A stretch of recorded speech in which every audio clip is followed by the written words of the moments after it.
And the night itself went smoothly. It did. We had a huge amount of help from a certain Chris Trevina, who stepped in to ensure that we were able to live stream the service in a way which had in previous years been done through Truro Cathedral, but they couldn't provide the same help this year. So Chris, who's behind the camera right now, stepped in to make sure that we could live stream onto the Federation of Old Cornwall Society's YouTube channel, which means that there's a record of it for the future.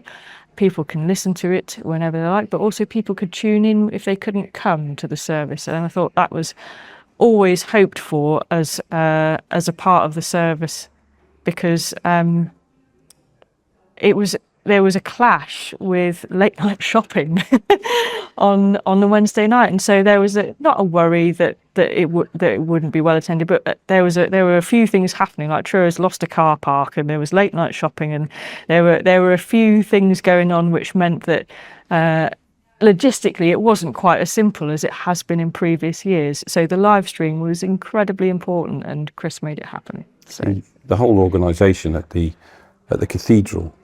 We'd had several meetings throughout the year, and as I mentioned, Bert Bliscoe was very much involved in the organisation at the cathedral end.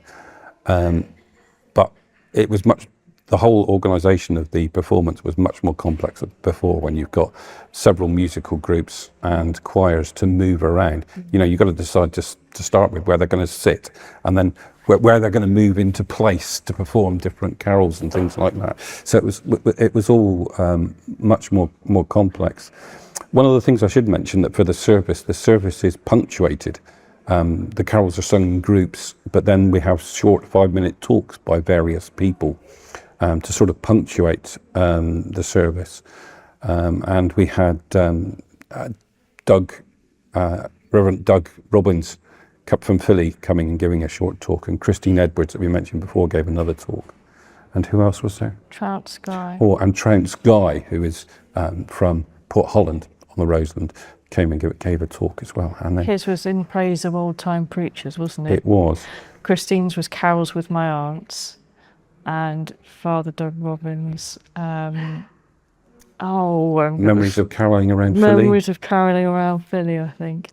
So they were all, it was interspersed with stories of carols on the Roseland, and I think was Trounce's a poem, or was it? I thought his was really beautiful. I mean, they were all fantastic, but I didn't know anything about Trounce before, and I was hugely impressed. And you and I had a chance to talk with is it Canon Allen? I'm never very good on titles. Yes, Alan Bashforth. Yes, Alan Bashforth. We had a chance to talk about the project, only quickly, but also how important carolling is to Cornwall and its overseas communities, which is, just a link back into the past and into the present. So overall, and it was really well attended. I was glad to see it looking so full. There were in excess of 500 people in all at the cathedral, so it was a big success.